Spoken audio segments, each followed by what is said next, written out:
Hello, everybody. It's Rukame, and you're listening to It's Not That Deep. I hope your week has been lovely. Today is Thursday. I was meant to bring out this episode on Wednesday, but adulting was adulting. Life was lifing, and I know nobody cares about my excuse, but this is what it is. I'm very sorry to all the people that must have seen my posts that I was going to bring out the episode on Wednesday, but that's by the ways. As I was saying, in line with adulting is adulting.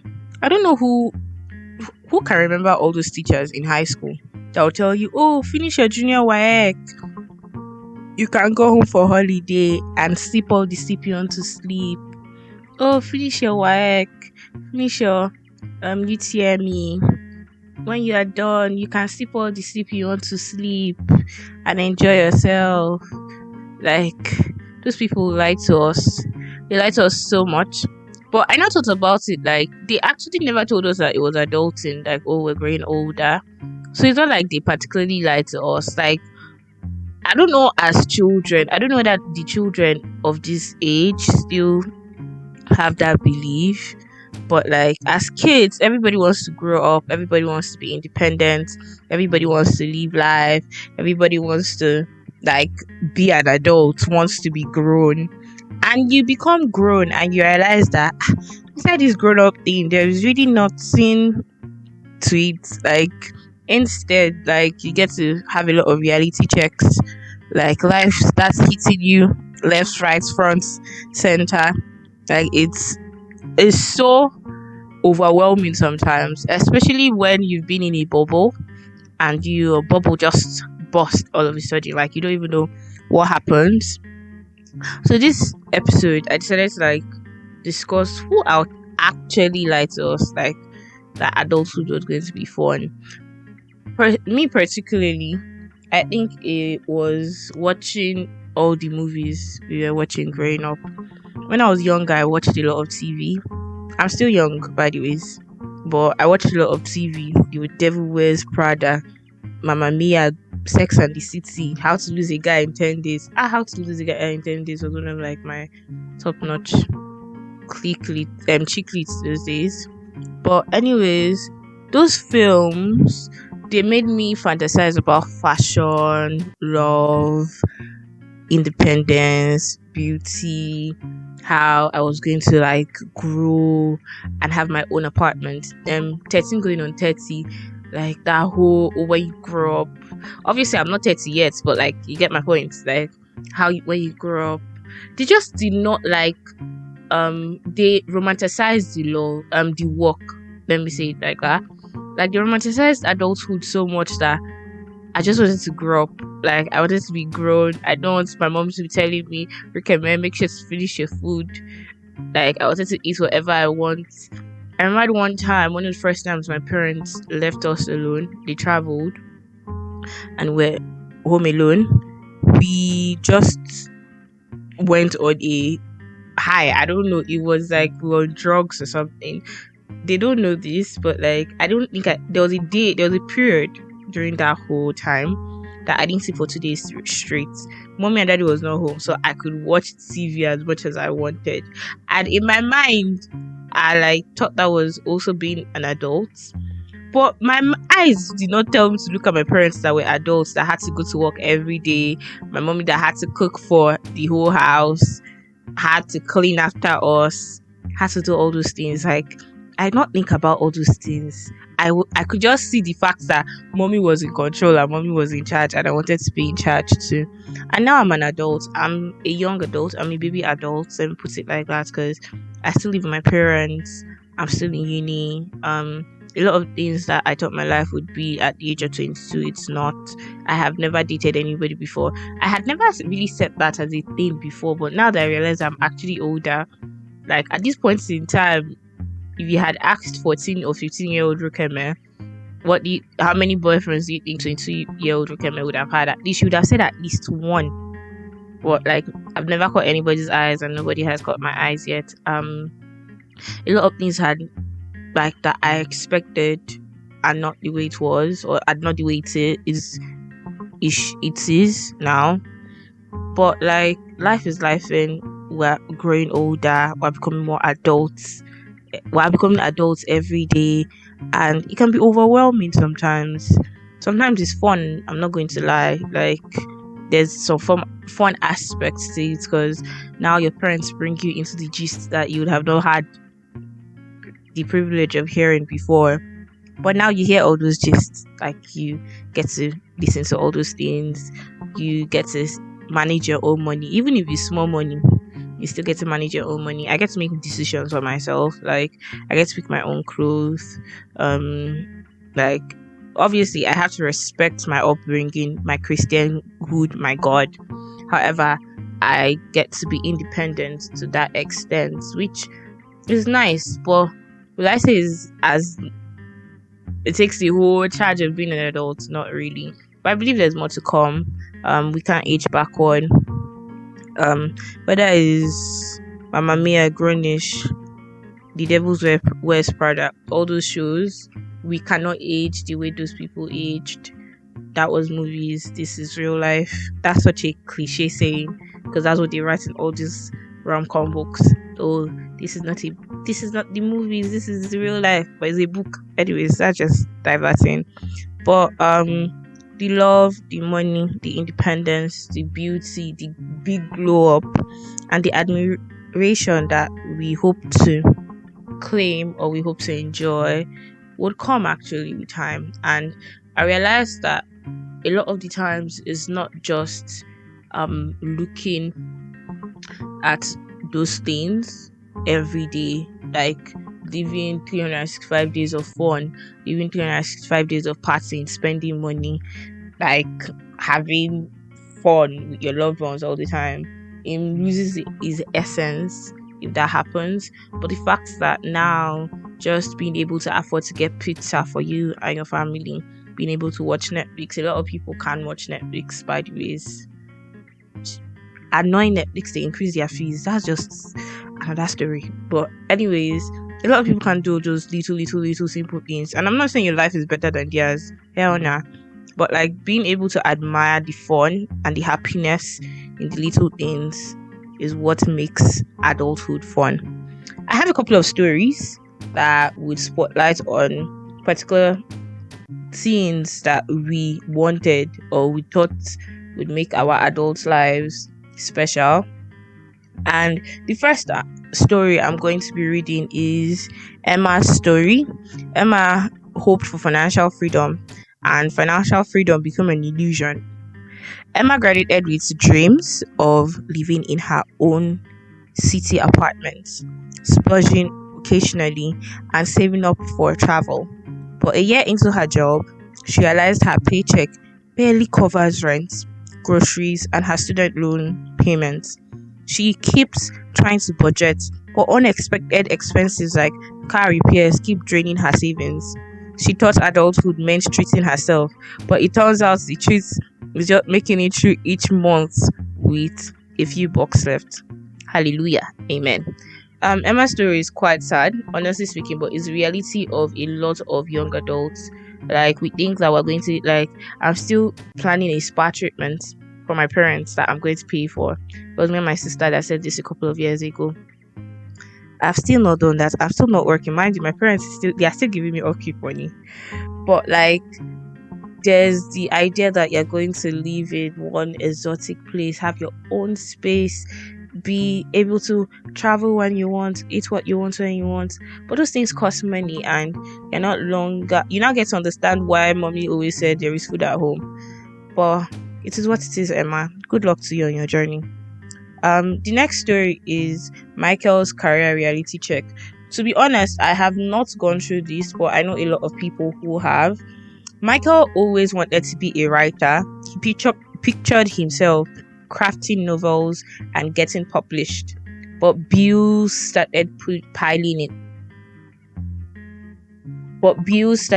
up, and writing wasn't paying them. He took a job in marketing, which he tells himself is kind of like writing. The job is stable, but it doesn't feel like him. He can't shake the feeling he's trading his passion for a paycheck. He tries to write on weekends, but between exhaustion and work deadlines, it's a struggle. Okay, now I think about it, I think I can also relate to him. I remember when I was in SS3, I did not like the idea of studying law any longer. I'm not earning a paycheck yet from any of my professions, but I was puzzled by it because I had always wanted to study law, but it was now time to enter uni, and I was like, no, I don't think I want to do law again. But everybody told me, no, you had to, and it was like, it seemed like a confusing thought, so it wasn't like a defined thought that I said, oh, I don't want to study law again. And because of that, I went on with the ride. I hated law the first 2 years, but now the more I'm doing it, the more I'm falling back in love with it. However, in Michael's situation, Michael loves to write, and why I thought I could relate to him, or I could possibly try, because to be honest, I cannot. But like I said earlier, I know a lot of people that are going through this. Is I like podcasting. Honestly speaking, I hope to do better, like do it more, get better at it. And I just like it for the sake of, because I like it. Like I just like it. There is no other reason. Like, when you love something, you don't just have a reason why you like it. Like, I push myself to do it. Like, I've been trying to do it for years. Like, it's something I still see myself doing, whether I get paid for it or not, because I like talking to people and talking about people. I like gossip. I like stories. And I just imagined, like, I finish law school, I start practicing law, I'm in the office 8 before 8, 7 to 9 every day, like that. It becomes constant. On Saturdays, you just want to rest, like it's the weekend. I don't want to do anything. And honestly speaking, doing your hobbies actually work. Writing actually would be a job, but he doesn't want to do it. He's just tired, like he's exhausted, and because of all that, he starts to drop his hobby. And it's such a sad thing, because you have to earn money, you have to leave to actually enjoy the hobby, you have to be living. So I don't have advice, to be honest. This particular episode, there is no advice for anybody. Like, I just wish all of you good luck. That is my own. So the next story is Jade's solo living surprise. Jade had dreamed of living alone since her teenage years. She thought it would mean freedom, peace, and a space all to herself. But after moving into her own apartment, the reality was different. She felt isolated, the silence was deafening, and she had to tackle every chore by herself. Once she tried cooking her mom's famous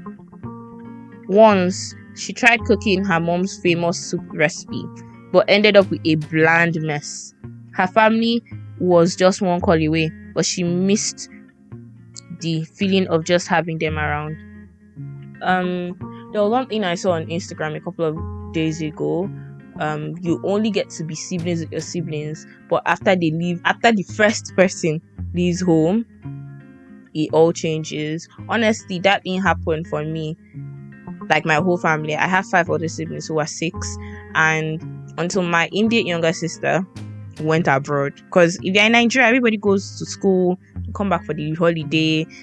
We always went to boarding school in my house, so it never really like changed the whole sibling dynamic. But when she went abroad and she has stayed for a couple of years, it has just drastically changed.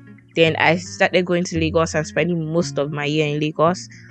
We just stopped being siblings. Okay, we're still siblings. Oh my god, that's wrong.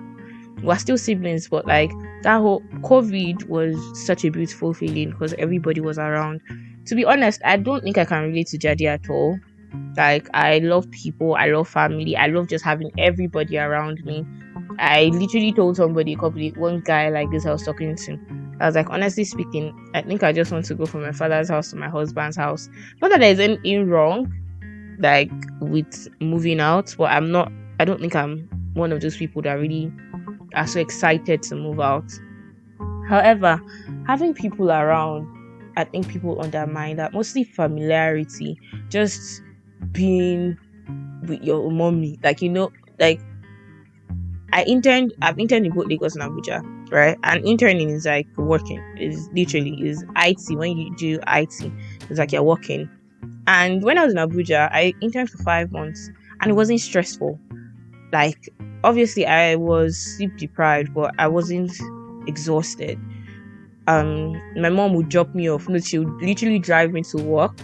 I'll come back by myself, obviously. But by the time I get back, my mom already has prepared dinner.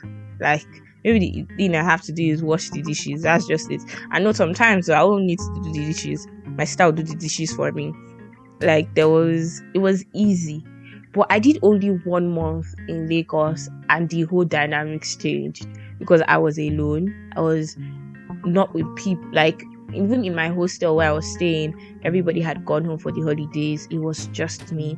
It was agonizing, to be honest. It wasn't nice. It wasn't as nice as the internship experience was nice, but like the adulting experience was not nice at all. I had to fend for myself, feed myself, transport myself, like, and just the company, the familiarity, just the ease of people being around wasn't there. So sometimes alone is not better. Moving on, Aisha's work-life balancing act. Aisha imagined a smooth routine once she started working. A productive job, evenings at the gym, weekends with friends. But 9 to 5 often spills into 7 to 7, with emails pinging late at night. Her weekend was a blur of laundry, errands, and sleep catch-up. Once she missed her best friend's birthday dinner because she had to finish a project. Aisha feels like adulthood is a constant race to catch up, and she is always a step behind. Honestly speaking, I think this is just a line with my other story. Like life is just exhausting. It becomes so tiring. And the most agonizing in that it could possibly be is when you're working and you're not even earning the worth of your work. It's depressing, honestly. Like you give your time, you give your effort, you give your value, and you give yourself literally to all your jobs. And to be honest, a lot of people think that, oh, this generation or this era, people are depressed just because of social media, because of social media plays a high role in it. But like just the rat race alone is agonizing. Like in the place I worked in Lagos, we had to be there before 8 and you closed when the work finished. That was what it was. And you had lawyers going home by 10 p.m., having to come back again. Like the next day, it was a lot to take in. And that made me reevaluate my life. It made me think, am I really ready to be doing this for the rest of my life? Because it is so agonizing trying to chase. What are we even chasing? That has it just crossed my mind. What in essence are we chasing? Obviously we want money, we want wealth, but the people that even do have money and wealth are the ones that are the fastest in this rat race. Like, so what is the essence? Well, anyways, I wish you all the best, Aisha. I don't have words for you. Like, life is really life in you. Our second to the last story is Chima's dating disillusionment. Chima's dating disillusionment. Okay. That's illusion with a dis and immense at the end. If you don't know what I'm saying. But that's what the story is. That's what she wrote. Chima believed she would find the one by now.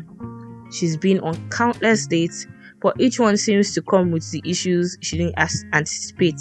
Long distance, career conflict, or just alignment in values. She found herself asking if she's being too picky or if she's supposed to wait for something better.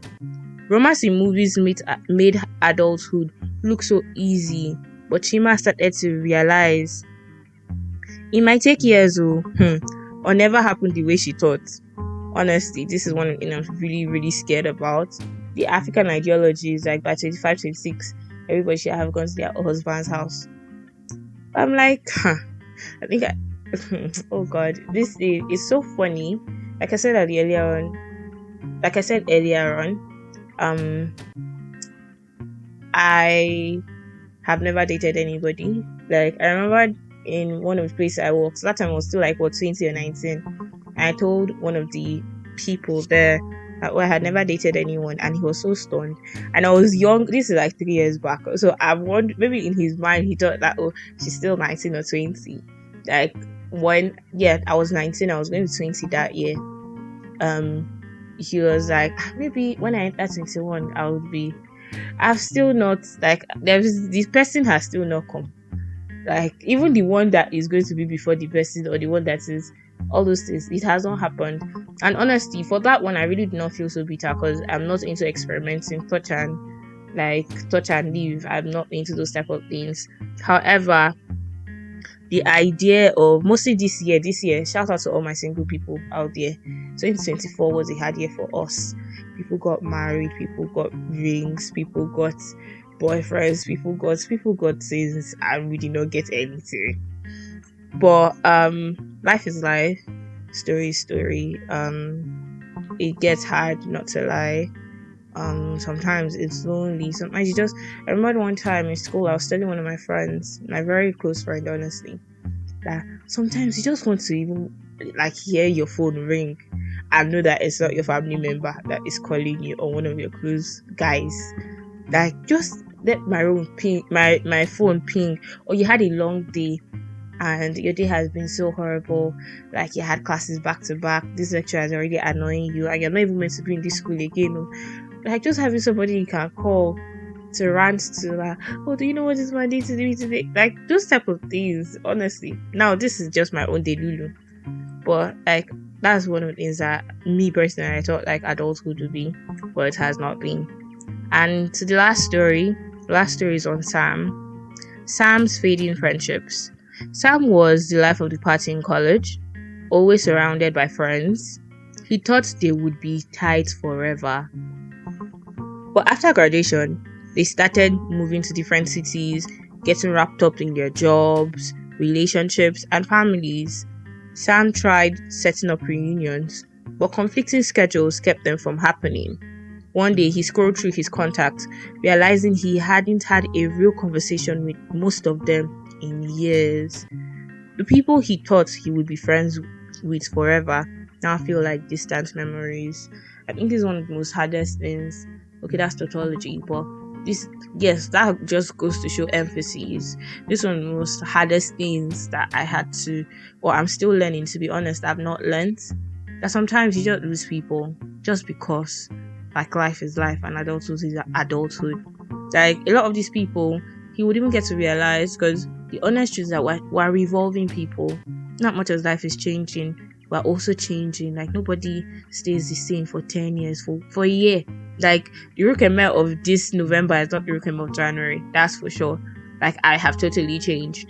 And that's the same thing with people. And if you don't contact people, like, you would lose touch with them. And the effort to contact people is a two-way street. It's not just one person. Like, if you're trying to contact somebody, trying to keep the contact, trying to keep the relationship, the bond, and the other person is busy. And not like the person is not busy, the person is busy with their lives, like, good and fine. But like, the person has to lose interest. Let me not even say lose interest. The person starts to get preoccupied with more important things, because honestly speaking, you're not as important, with bigger priorities, with other people around them, that not that they don't wish well for you. The simple things that now made up the conversations you were having, the person stops asking them, the questions stop coming. Like, sometimes it's just values, sometimes it's type of movies. Like, I was obsessed with K-drama. Mind you, I still watch a lot of K-drama, but like, I don't watch as much dramas as I used to 2 years ago. And if I had this friend that was the bulk of our conversation, like, oh, do you know what this person did? Oh my god. Then it's not like the person was a bad person, we had a good solid friendship, but like, now the person is always busy. The person cannot watch dramas. Me too, I'm quite busy. I cannot watch as much as I used to. And the conversation will be, oh, how are you? I'm fine. Oh, alright. There is nothing to talk about, and I'm learning. Honestly, I have not learned. I'm still in the learning curve, that 20 children cannot play for 20 years. I can't believe I argued about the idea of that wisdom proverb. Is that correct English? Anyways, you comment the comment section whether it's correct English or not. But I cannot believe that I argued about that for years. It is quite shocking, my audacity. But it is what it was. I was audacious and believed what I believed. But life is life. I wish every young adult there a really, really good life. Um, Life may be pushing us, but we should try to push harder. Make sure to do well. Make sure to be happy. That's your honest truth. Be happy with what you've been given. We've been given one life. Like recently, I've been in a study on Scientology, yeah, Scientology, and I'm learning that different people with different ideologies, but that's another story. And it's teaching me that truly, we have one life. In their religion or in their cult, they believe that there is we all have one soul, which is true, but we come in different bodies. So when somebody dies, person enters another. It's more or less a reincarnation belief of the Hindus and the Buddhists. However, we actually do have one life. Like, we are all living this life for the first time. However, we should make sure to enjoy this one life that we have. Nobody can enjoy it for us, and we cannot enjoy it for another person. Do well to be happy. Romanticize your life. Just the way they romanticize all the hard work, all the sex, all the okay, no, I wasn't meant to say sex, sorry. All the love, all the beauty, all the independence, the wealth in all this new age coming of age films. We should also do that in our own lives, in our own personal stories, because we are all writing our own stories page by page, day by day. The novel for today is Stay With Me by Ayobami Adebayo. Stay With Me, Ayobami Adebayo. In this story, we have the story of Yejide, who enters adulthood and has dreams of having a fulfilled and happy life with Akin. And they got married, and as time passed, they didn't have children. And you just see Yejide's in-law, the typical African story, like pressuring her to have kids, the whole pressure, but the story speaks on the heartbreaking reality of what Yejide faces. However, I think the story is a sad story. Honestly, it's literature. African literature is actually quite sad, but I think it explores the terms of identity. It explores love. It explores sacrifice. It explores the highlights of adulthood, and it brings down our expectation of what adulthood is, what we should expect, all the anticipation. Oh, I want this, I want that. Not like those things don't come, but like overestimating it, it allows us to capture how we can allow ourselves to enjoy just the things that we have, the things we can control. Because a lot of the times people are what they call the name expecting things that they cannot have, trying to being sad about things they cannot control, being sad about things that are just beyond their reach. And I think it allows us, or it envisions that in the story. Yeah, please do well to check it out if you are interested. And the verse for today is trust in the Lord with all your heart and lean not on your own understanding. In all your ways, submit to Him, and He will make your path straight. Proverbs 3 5 to 6, the NIV version. Oh no, the NIV.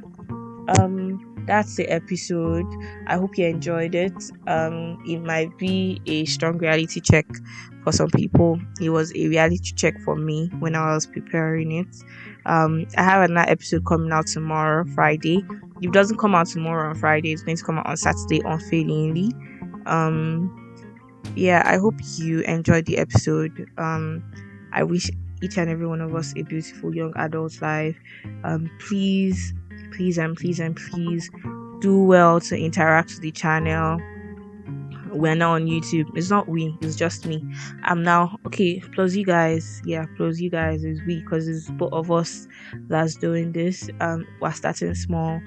little is much when God is in it. Please do well to interact with the YouTube channel. But if you're not listening on YouTube, you can check out Spotify, Anchor, Google Podcasts, and anywhere else you listen to podcasts.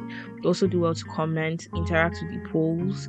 I want to be putting out more polls on there. Interact with our socials. All the socials will be in the description. Instagram, Twitter, and X. Oh, Twitter and X is the same. Instagram and Twitter. Um, please send me stories. I would love to read people's stories, react to people's dilemmas. That's what I'm going to be doing more of. My plan is to, yeah, I won't tell you my plan yet, but like I'm going to be reacting to dilemmas. So if you have dilemmas, if you just have life stories that you would love to share, or you have something that you're going through, you can comment about it. Or if you'd rather make it private and send it to me directly, you can send it to the email at it's not that deep.shukeme at gmail.com. It's not that deep.shukeme at gmail.com. I would love to hear from you. That would also be in the description. I hope you have a lovely week. I hope you have a lovely time and enjoy your life, romanticize your life. Because after all, life is a journey and not a destination.